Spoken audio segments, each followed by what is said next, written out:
G'day guys, it's Leah here from Infinity Permaculture. This is my end of summer garden. I thought I'll give a bit of an update on what's going on in the garden and what I'm doing now.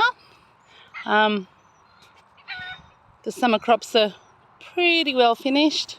We've got one last pumpkin vine hanging on here that I'm trying to leave in as long as I can. It's still got a few beautiful big pumpkins down there that need to mature a bit more. My cosmos still hasn't flowered, but it's, oh look, there's one flower, sorry. Look at that, the first flower. So this is looking absolutely beautiful. That one needs staking. We had some pretty bad wind last night. The beans are doing really good. I'm only collecting beans from these runner beans really for seed for next year. So there's not many in. I planted these from seed, some that a friend gave me, or a couple of friends gave me, and some from our old place, from my seed box from a previous year. So I'll just keep all of those seed for planting next year. I put this archway in a bit too late. It's in, so I'll plant some climbing peas, snow peas on it. The chilies are still powering along, and the eggplants are only just starting. So there's some chilies. Look at all of those. Still tons of green chilies, and the marigolds look gorgeous. There's a little baby eggplant down there, and there's a whole heap more that you can't really see very well, but they're going to keep producing for the next couple months. The basil's still doing fantastic, and the dwarf beans are still powering along. They've got a lot of beans on them. Oops, let's see if I can find them. Oh look, there, I can see a couple. But there's a lot in here. Can't really see them. I seem to only find sticks. But I've got more carrots down the end there of that bed, and my yellow zucchinis are still doing really good. The tomatoes were actually pretty bland. I've been just pulling them off and giving them to the chooks. I gave a whole heap of manure from the goat yard to them only just 2 days ago or something. Go give it a wash. Because the tomatoes are just terrible. They were only growing in the dirt that was already in this garden because I ran out of compost from the old place. But they're I'll rip all of those off, and hopefully they'll get some nice good ones on before they die from the frost. Over there at the green pool. These are my little mulberries that I've been growing from seed from the old house. There's probably about 12 there, and one over there, and some oaks. They're going to be going into the paddock as a forage crop for the goats, and to drop their leaves to help improve the organic matter out in the paddock and some more shade. And these Jerusalem artichokes are doing really well. They love it here, and we're not going to harvest anything from them this year, maybe not even next year, but they're here for the bees and insects and to make a gorgeous windbreak as they get bigger. My Jerusalem artichokes normally get to about 4 meters tall. So there's the little yellow zucchinis. They're still doing really good. And I've got some carrots down here in this bed, which have only just germinated, so you can't see them. They're about 1 inch tall. They're my seedlings. Hayley was trying to feed them to the guinea pig, so they're over there. The sweet potato is doing fantastic. I've pulled out the rest of this squash vine, that plant. I pulled out the rest of that vine because it was dying back, and I've got a massive pile of them. The goats love them. That is not a capsicum, that's a chili. Thank you. And I'm filling the garden wherever I can. See, that space is going to have the brassicas. But all of this is dirt from, well, not dirt, manure and hay, broken down manure and hay from in the goat yard from over there. You can see where I got it from, over where the girls are at the moment. And I'm going to clean out this area here to put through that part where the rest of my brassicas are going. These are some cauliflowers that are going to grow here in this beautiful sunny sheltered spot. The banana tree is doing absolutely fantastic. I gave it heaps more of the goat magic. And look, it's got some little baby suckers down there. They're the ones that actually produce fruit. So it's got at least 2, maybe 3. I'm not entirely sure. But I believe this is just what they call a water shoot. And might not produce fruit. But that's okay because we've got beautiful little suckers down there. There's a red Russian kale that popped up from the compost that I brought over. And my arrowroot is doing absolutely fantastic there. I kind of jammed everything into this one small area because I was pretty limited for where I could plant straight away. So I prepared this and everything went into the same space. But it's doing really good there. And it's really good chop and drop mulch. Also really good to feed to the chooks, and the chooks are just there. So nice and close and easy for me to give the chooks any material from the garden that I pull out that's good for them, and also anything for the goats that is for them can go straight into their yards. I put it straight into the hay feeders though. I don't put it onto the ground because it's not good for them to eat off the ground. And the guinea pigs also get a massive amount of stuff from the garden, and they also make some fantastic manure and break down the hay really fast. So that's really good because they have a smaller area for me to clean out.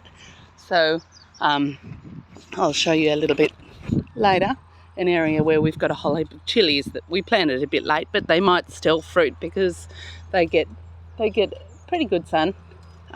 Anyway, this area here is where the rest of my seedlings are going to be going. I plant them pretty tightly, and if I need to a bit later, I can always transplant them, but I don't want to finish pulling out the rest of the corn yet or the pumpkin vines because I want those pumpkins to mature before I remove the plants. I've got a couple more cauliflowers there. And this is my board that I'll use to lay down in between the seedlings so that I don't compact the soil. I've only very lightly dug it over because I don't really like disturbing the soil, but I had to remove the weeds that were there because it was pretty thickly packed with weeds like this. I don't pull the weeds out unless they get too big or unruly because I like to keep the ground covered. I think it's better for the soil and also to encourage insects and life in the gardens. We have a lot of little wrens and finches, like millions of these little red-masked finches that spend a lot of time in the garden, and if they've got a lot of cover then they're safer, so I like to encourage them to be in here if they can, because they do my pest control. I don't use any chemicals at all and any external inputs besides hay, just whatever comes from the chooks, guinea pigs and goats. And I recently have gotten 3 little ducks that are going to be going out into that front paddock over there with a bathtub to help improve the soil in preparation for my orchard. So this is a pile of stuff from the chook house that's really heavily manured, and I've been turning it very regularly, every day or so. I've been turning it over so that it can break down, and I just throw my weeds on top of that. And to turn it over, it's not much, but I just add to it and let it decompose to go onto this area once I've removed the pumpkin vine. So, and my sorghum, which came up from chook food when the chooks were in here, breaking this, getting rid of all of the weeds that were in this area for me. So I like the sorghum. I just let it come up, and I'll give it to the chooks or goats or the guinea pigs or whatever.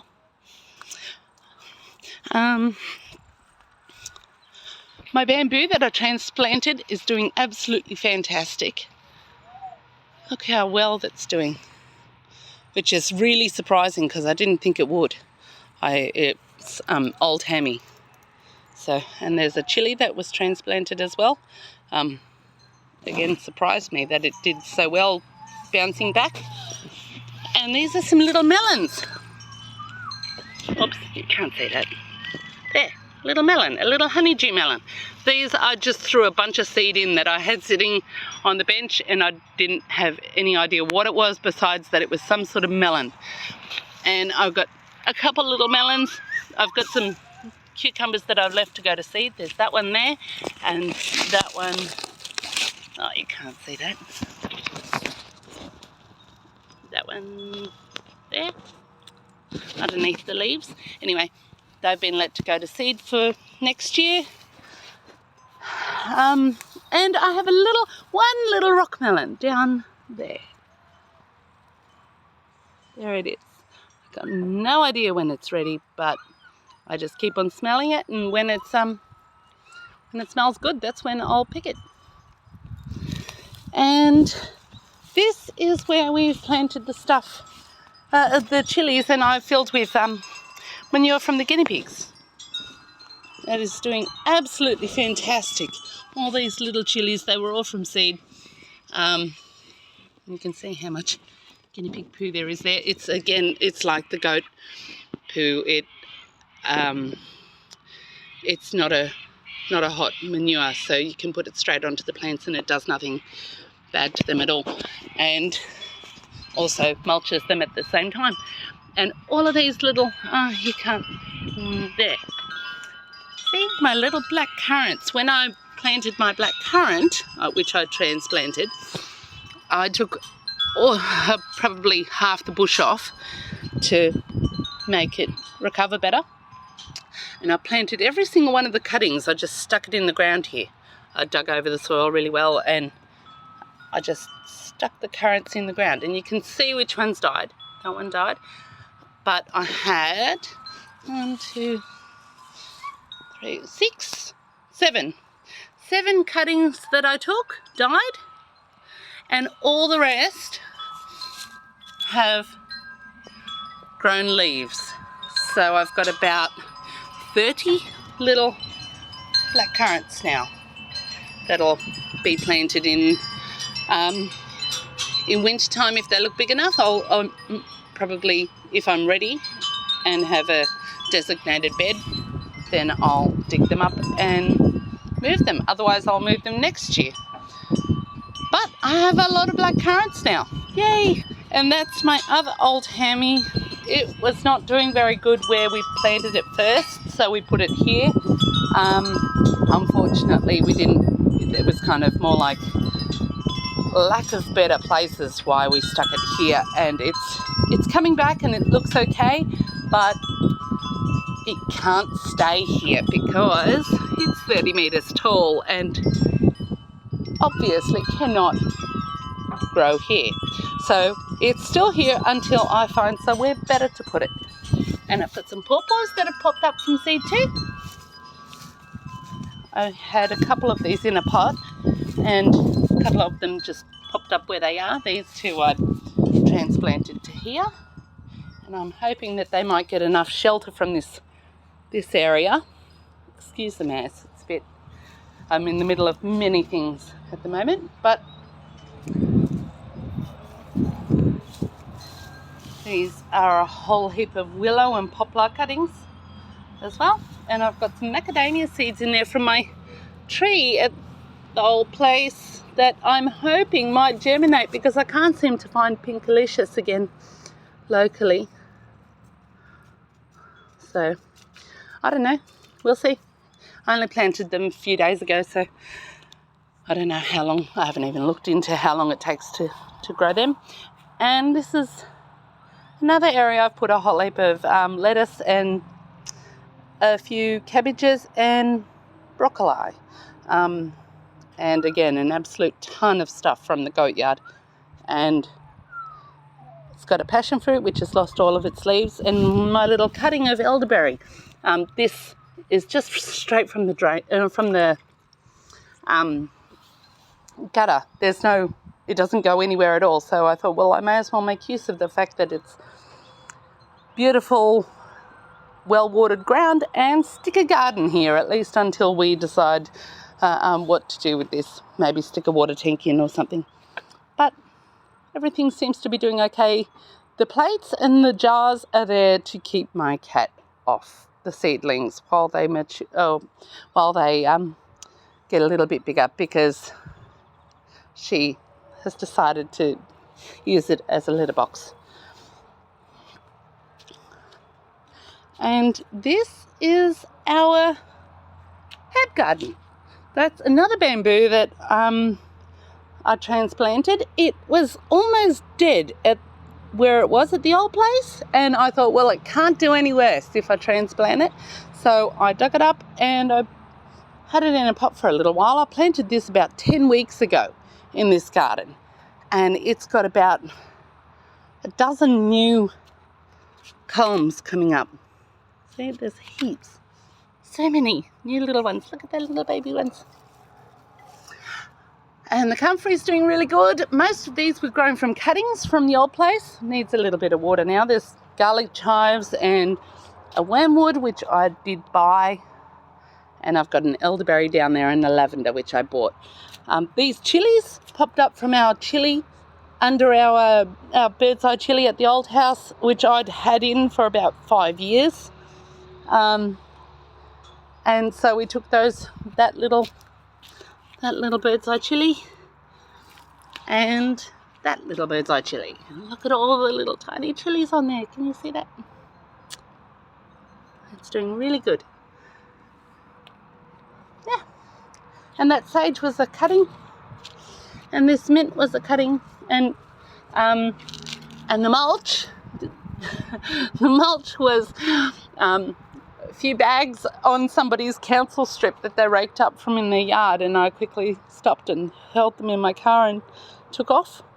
And it's mostly gum seeds and leaves and some liquid amber leaves and seeds, and yeah, it's doing really, really good. So I'm very happy with that garden. And I've got my other garden over here, which is pretty neglected, but